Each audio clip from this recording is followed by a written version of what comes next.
On peut dire que le matriciel, c'est la science des états jonctionnels. On doit apprendre à réveiller au sein de notre conscience, au sein de notre physiologie, les états jonctionnels. Et vous voyez que dans l'état jonctionnel, il n'y a pas ce vide qu'on appelle en physique quantique le vide quantique. Là, Habiba, il n'y a pas de vide. Dans l'état jonctionnel, il y a quelque chose de l'ordre de l'absolu, de l'être, de la présence, la hadra. Non, on ne fait pas le quantique dans le matriciel. Le quantique est bipolaire, hein, attention. Le quantique qui est à la mode maintenant, il est dualiste. C'est une résonance du voile. Parce que maintenant, tout devient quantique. Et où est-ce qu'est les lettres? Dans l'interface, dans les états jonctionnels. On doit apprendre à réveiller l'être et transcender le vide. Mes amis, ce qui nous dérange maintenant, on vit dans un état de vide intérieur. On ne sait pas comment combler ce vide. Le physicien, il te dit la matière est vide à 99,9%. Merci Habibi. Tu as aggravé les choses. Ce n'est pas ce vide que je dois chercher. Je dois chercher la plénitude de l'être. Mes amis, il faut le dire maintenant. L'être, la présence, celui qui est. Dans le sophisme, c'est capital. Le vide, c'est la dégénérescence phylogénétique dans les phases régressives de la vie. Quand tu es dans ce vide, tu es dans la phylogénèse, dans la régression, dans la peur, le rejet, la colère, les instincts de survie. Quand tu es dans la plénitude de l'être. Vous savez comment on appelle ça? La joie sans objet. Habibi, al-farhatu billah, dans le soufisme. Al-farhatu billah. C'est pas le farhatu le vide. Le vide. Est-ce que le vide nous donne une joie? Il nous donne une angoisse. Eh bien, vous voyez que le quantique nous donne une angoisse implicite. Et il faut qu'on se réveille, ce n'est pas le quantique qu'on cherche, on cherche l'être, mes amis. Il faut trancher maintenant, qui est plus proche de toi que ta veine jugulaire. L'être, Habib. La tudrikuhu al-absar wa yudrikuhu al-absar. L'être. Et là, quand on commence à jouer avec l'être, le voile, il est dans la ruse. Il va transmuter l'être dans le vide. Et tu crois que tu es dans la connaissance. Dans le vide, tu es dans l'ignorance parce que tu es en train d'occulter l'être. C'est pour ça que j'appelle ça l'illumination passive. S'il n'y a pas la présence de l'être, tu es dans la vacuité, tu es dans l'illumination passive, c'est la résonance de l'être. Il est là, il est présent. Il faut qu'on fasse ce pas, mes amis. Il faut qu'on transcende ce vide. Ensemble, on va le faire. Pendant ce séminaire. Vous avez compris la différence? Les Védas, le soufisme réveillent l'être.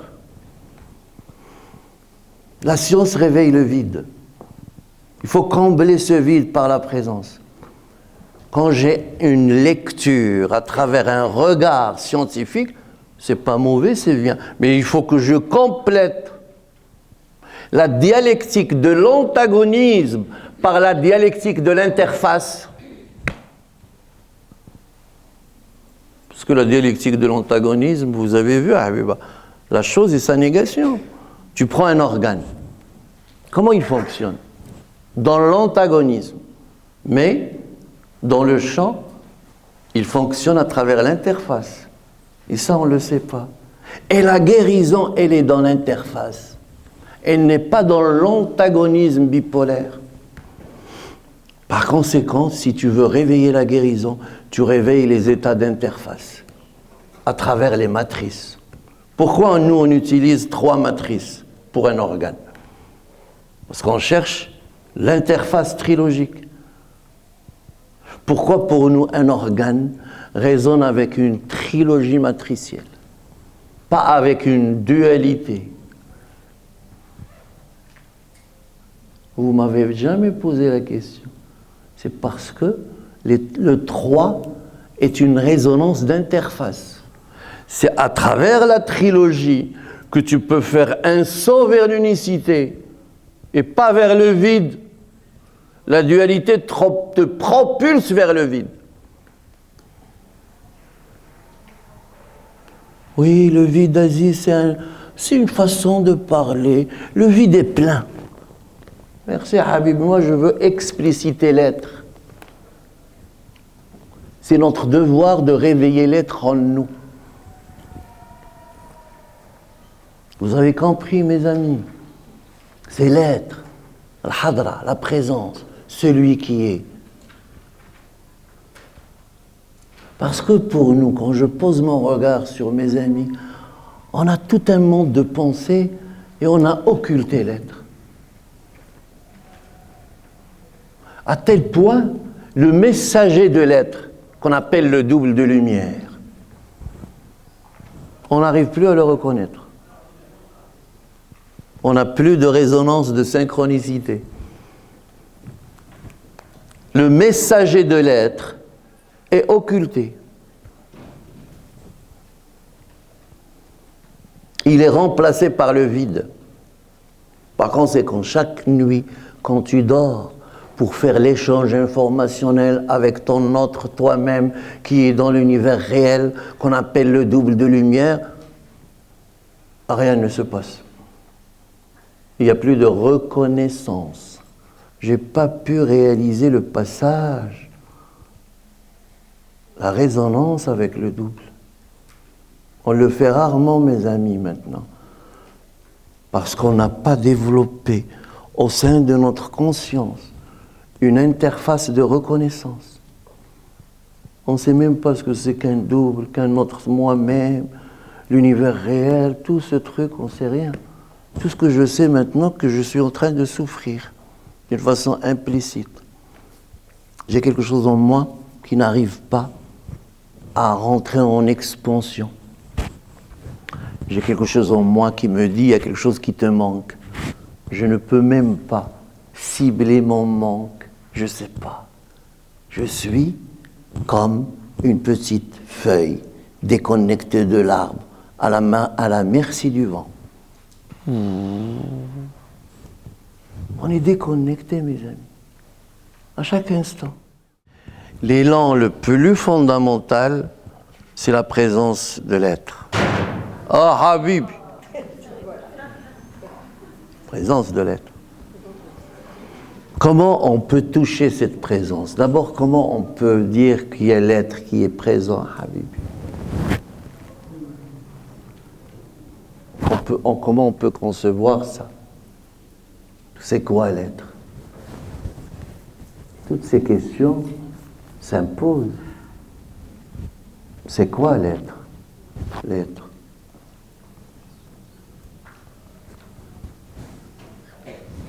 C'est l'être.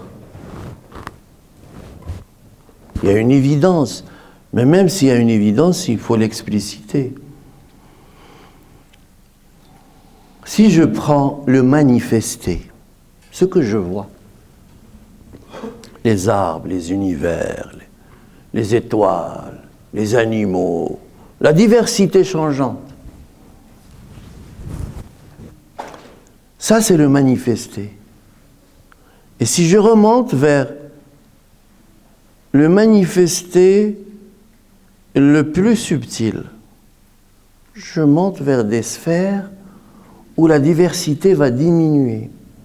Je prends par exemple l'arbre. Tu prends les feuilles de l'arbre, les fruits. C'est ça, sa diversité changeante. Mais si tu descends vers le relatif le plus subtil, tu trouves la sève. Et tu descends vers le plus subtil, tu trouves quelque chose d'invraisemblable, ce fameux champ quantique. Et si tu descends encore plus, tu trouves la présence de celui qui est. Et cette présence, elle est commune à toutes les sphères du manifesté. Tous les arbres, tous les êtres, tous les animaux, ils ont ce substratum commun qu'on appelle l'êtreté fondamentale. Tout. Et tu prends même la matière. Tu vas vers l'état atomique, subatomique, tu descends. Il y a quelque chose à la fin qui est de l'ordre de l'absolu. Et ce qui est particulier dans cette absoluité commune, elle est la même partout. Dans les phases manifestées changeantes, il y a un état de diversité. Et dans les phases les plus profondes, non changeantes, il y a de l'absoluité, il y a de la présentiel être.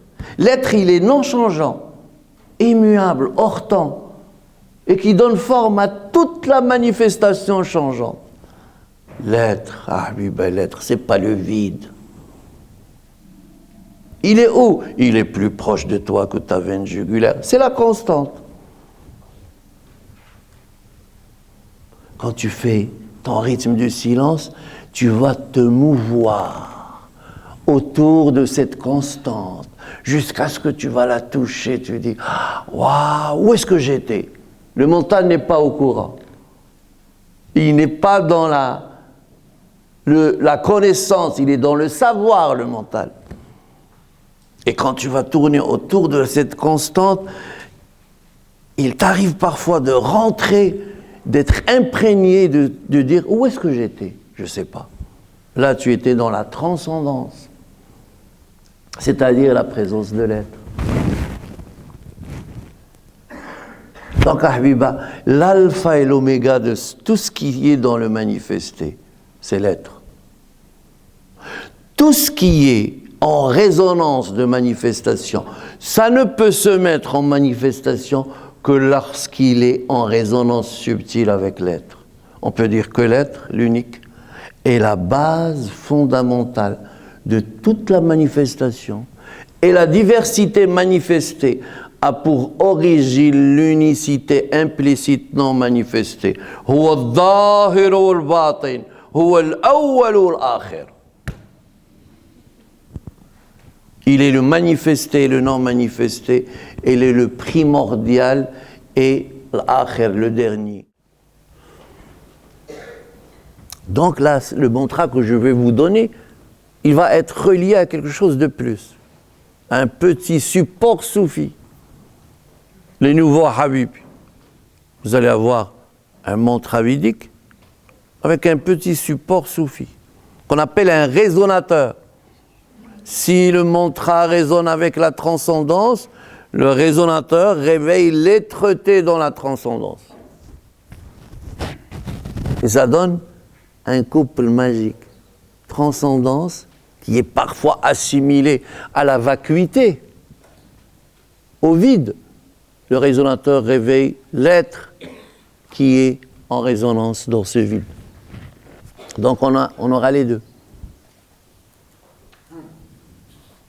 Ok, mes amis, je vais vous donner ce qu'on appelle le rythme du silence, basé sur un mantra védique et un résonateur soufi, c'est-à-dire un mantra qui réveille la transcendance, un résonateur qui réveille l'être au sein de la transcendance. Et quand tu répètes intérieurement ces deux vibrations, tu réveilles la transcendance et en même temps, tu greffes l'êtreté dans la transcendance, c'est-à-dire tu réveilles le rythme du plus haut d'abord. Et tout le reste devient caduc. L'être se cache, se subtilise devant, à l'intérieur, entre, sur tout ce qui est condensé.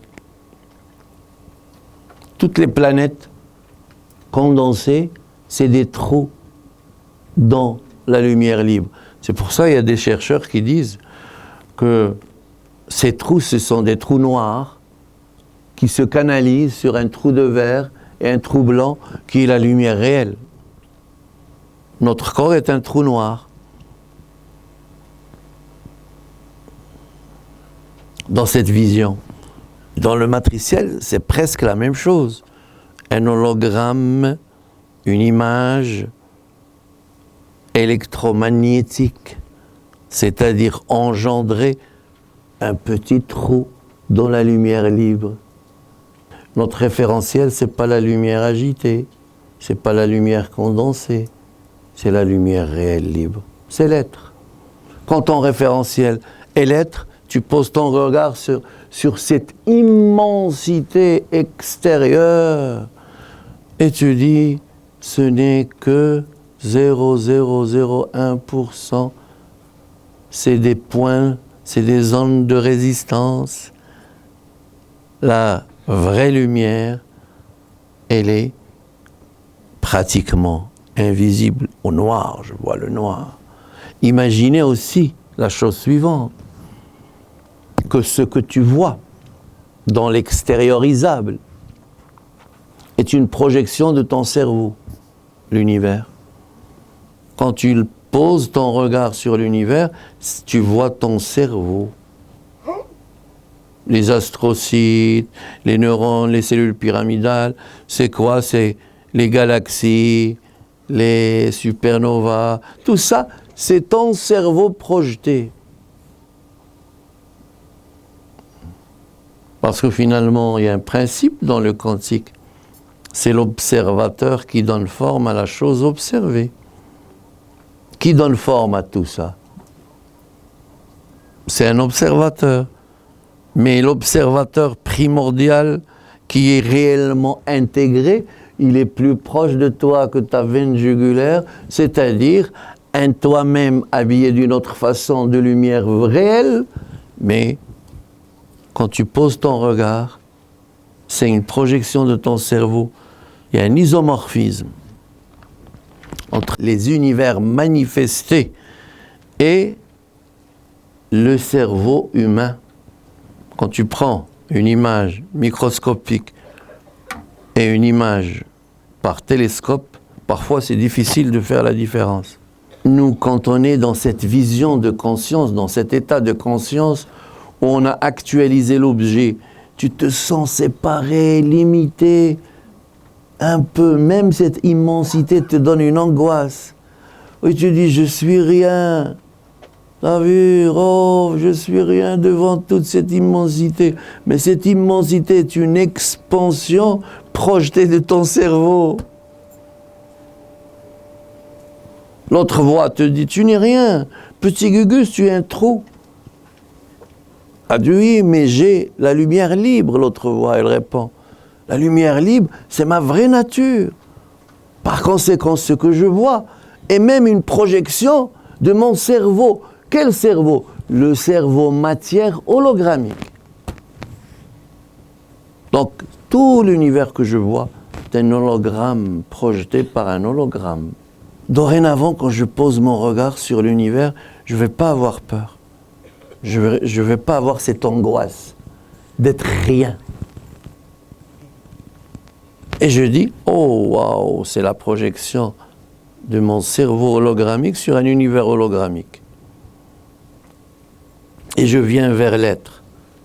Et l'être qui me dit qu'il est l'impulsion de cette lumière libre partout est présente, mais mes yeux ne la regardent pas. Mes oreilles ne l'entendent pas. Tout est lumière. Que l'être, c'est une lumière. Mais c'est une lumière différente. Il parle de la troisième lumière. Lumière libre. La lumière réelle.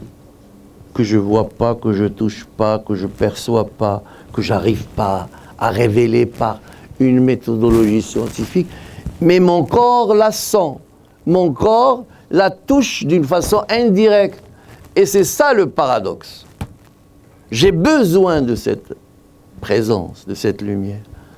Je veux l'intégrer. Mais il n'y a eu aucune méthodologie, aucun protocole ne peut la faire révéler, réveiller. Quand tu mets un protocole, Au départ, tu dis, waouh, j'ai trouvé un truc qui marche, je vais. Deuxième fois, tout protocole devient caduc. La présence transcende tout système agité, manifesté. Quand tu rentres à travers un rituel comme dans les Védas, tu réveilles quelque chose. Quand tu rentres à travers ta sphère d'interface via le langage vibrationnel, quelque chose en toi se réveille. Et c'est ça la différence, mes amis. C'est ça la différence. On a besoin en permanence de cette réalité non manifestée, omniprésente. Vous voyez, 99,9% de cet univers est habité par cette lumière. Et tout ce que je vois, c'est des petits trous condensés dans cette lumière. Alors, quand je vois une étoile qui brille, c'est un trou à l'intérieur de la lumière. Une petite condensation. Donc la nécessité de réveiller ça en nous. Est-ce que je peux réveiller cette lumière par une méthodologie mentalisée? En d'autres termes, est-ce que je peux réveiller la lumière libre, transcendantale ou la lumière d'interface par une approche dialectique, lumière agitée? Impossible. Aucune technologie électromagnétique ne révèle l'être. Parfois, je suis surpris quand j'entends l'être, c'est un champ magnétique.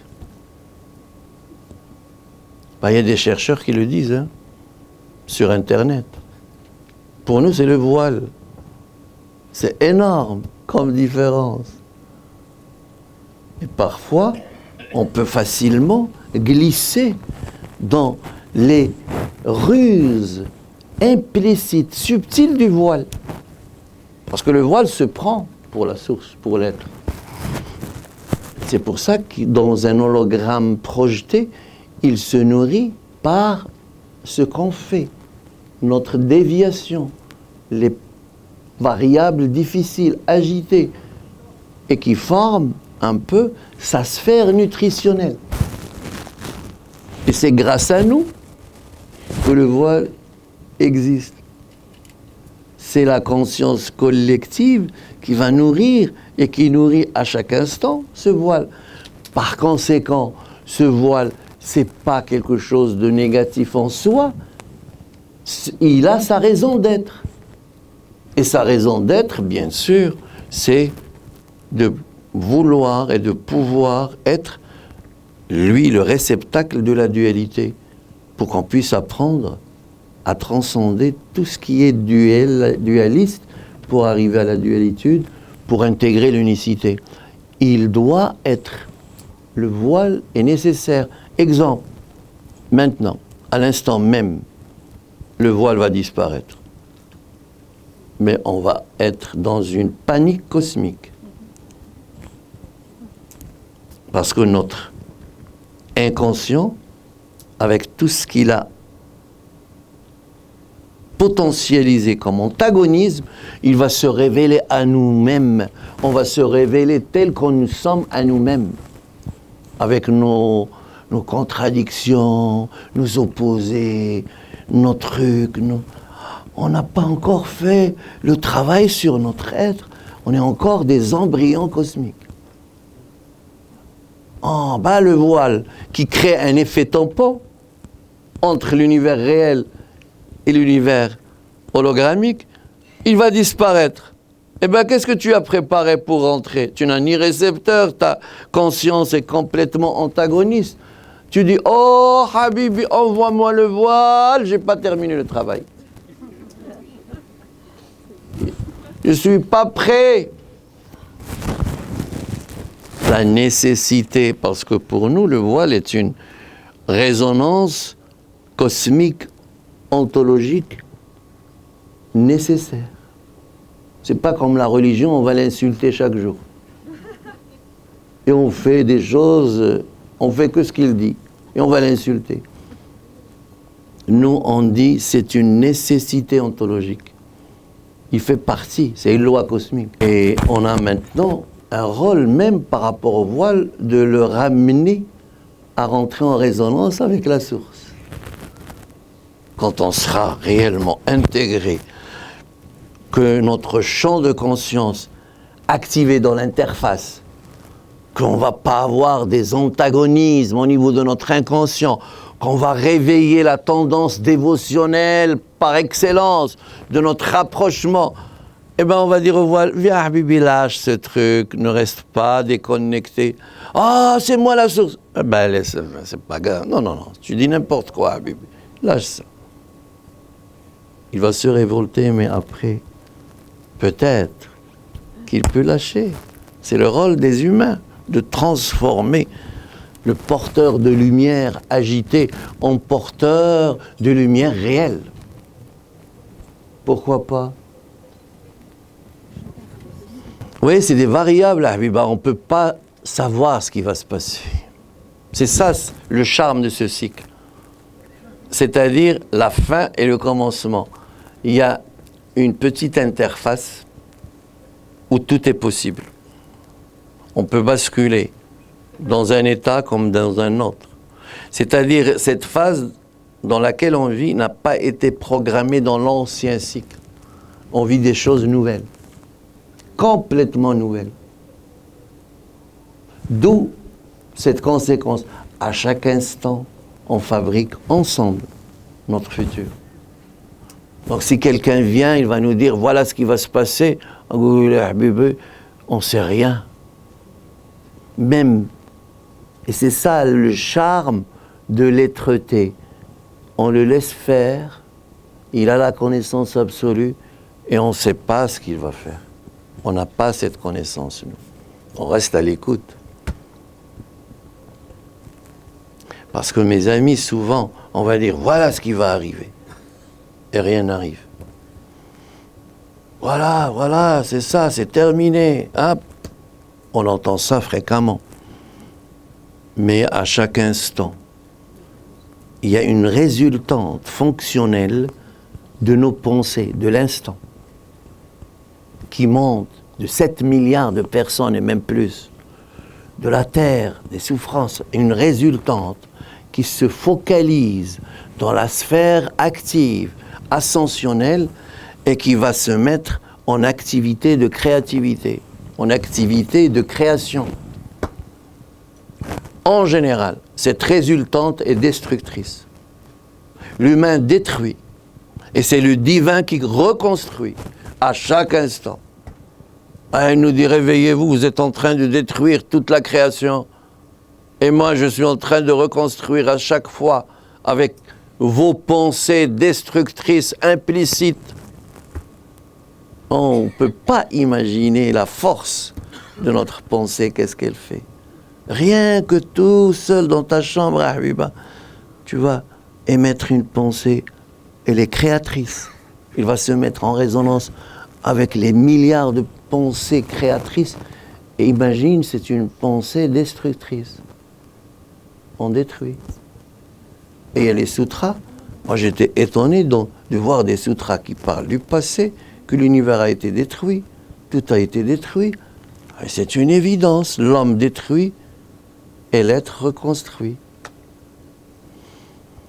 Nous, on croit que les choses vont arriver, mais tu le fais à chaque instant. Maintenant, tu détruis l'univers pas. Tu crois que ça c'est individuel, ça te concerne.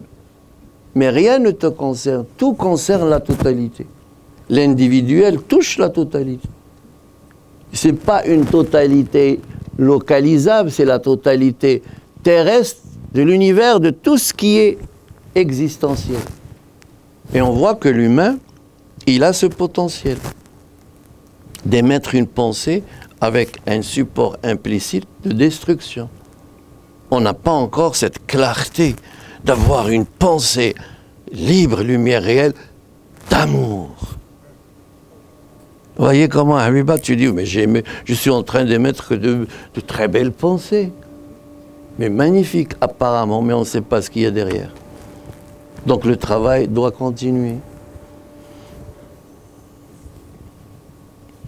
l'univers ne peut être en paix que lorsque l'humain va émettre des pensées subtiles, connectées, évolutives, d'amour, de reliance, de beauté, compatibles avec les pensées divines dans l'univers réel.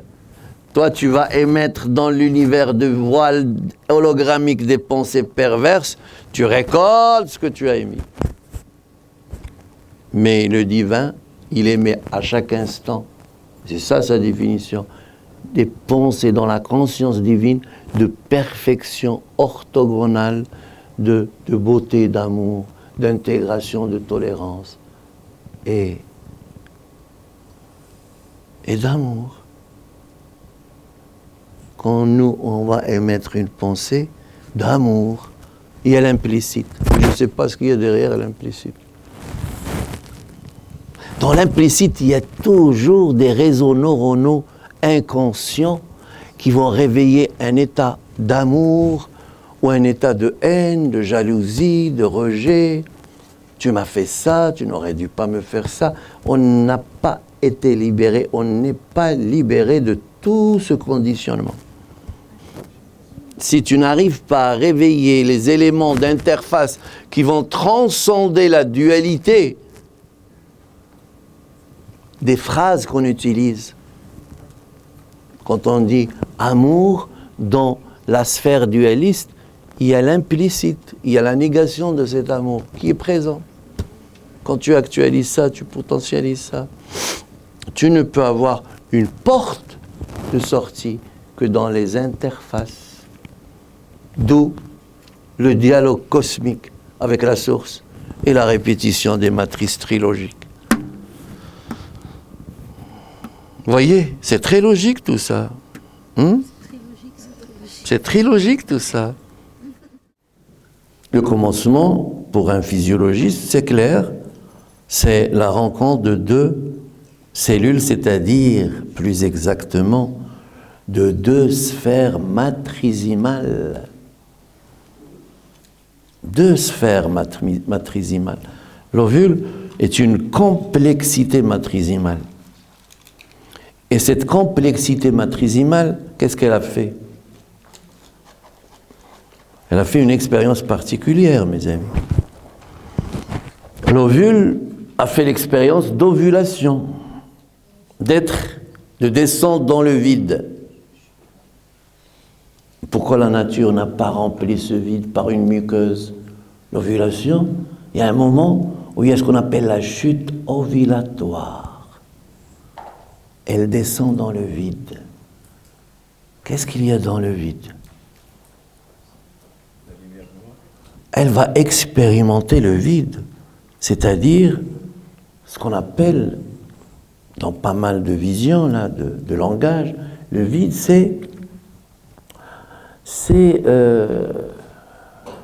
le vide, c'est quoi? Non? Le vide.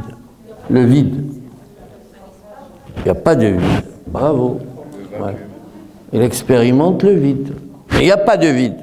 Elle expérimente l'être. Maintenant, on a changé. Le champ de tous les possibles, c'est l'être. Elle va expérimenter l'être-té dans cet espace-temps particulier où il n'y a rien. C'est-à-dire quoi, mes amis? Ce matin, qu'est-ce que je vous ai dit? Quand la conscience est dépourvue de tout élément dominant, c'est ça le vide. Qu'est-ce qui se révèle? Al-Latif. Eh bien, l'ovule a fait cette expérience. C'est pour ça que la femme est initiatrice. C'est pour ça que c'est une voyageuse pour chercher les variables les plus adaptées. Dans les anciens temples, c'était la femme, c'était pas l'homme. Et c'est pour ça que l'ovule symbolise cet acte magique d'aller vers ce vide de plénitude de l'être. Il réside en toi, au fin fond de ton cœur. Habib, il y a un sutra qui dit « Ni les cieux, ni l'éther ne peuvent me contenir, et celui qui est dans la certitude de ma présence peut me contenir dans son cœur. Oh, Habib! Tu as vu qu'on n'a pas besoin des structures ritualisées pour entrer en résonance avec l'être, à travers l'actualisation d'une tradition et à travers les données de la science. On a la chance de vivre une époque scientifique où on peut faire abstraction de la lourdeur, de l'ésotérisme, de ces choses lourdes. On a envie de toucher l'être par sa grande valeur qu'on appelle la simplicité. Pas par la complication religieuse, les rituels, par sa présence. C'est tellement simple que le mental complique sa présence. As-Samad, c'est une matrice qui veut dire que le vide est imprégné par l'être. Il n'y a pas de vide. C'est l'être qui remplit le vide. C'est-à-dire que dans les concepts scientifiques, on parle beaucoup de ce vide. Mais on dit le vide plein. Mais cette matrice remplace cette phrase vide plein. Il est présent dans chaque résonance de vide. Il remplit tout le vide. Il n'y a pas de vide. Il y a la présence, as-Samad. Et c'est une matrice magnifique. Quand tu sens le vide, tu répètes as-Samad. Oh, lui, la source. Oh, as-Samad, l'être.